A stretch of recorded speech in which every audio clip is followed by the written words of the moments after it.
కనిపించడం, ముఖాముఖిగా దేవుడు ఎవరితో కూడా మాట్లాడాడు. కానీ ప్రార్థన ద్వారా మన దేవునితో మాట్లాడతాం. దేవుడు మనతో మాట్లాడుతున్నాడంటే వాక్యం ద్వారా మాత్రమే మాట్లాడతాం. కాబట్టి అది ప్రార్థన అన్నమాట. అదేవిధంగా ఈ ప్రార్థన అనేటువంటిది దాని గురించి ఉదయం మనం నేర్చుకున్నాము.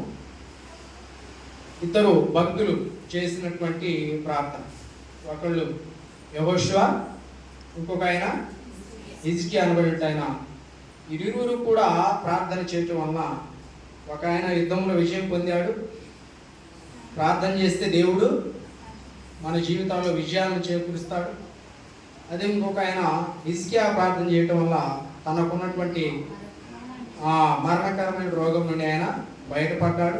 అదేవిధంగా దేవుడు ఆయనకి 15 సంవత్సరాల ఆయుష్ని ఆయనకు అనుగ్రహించాడు.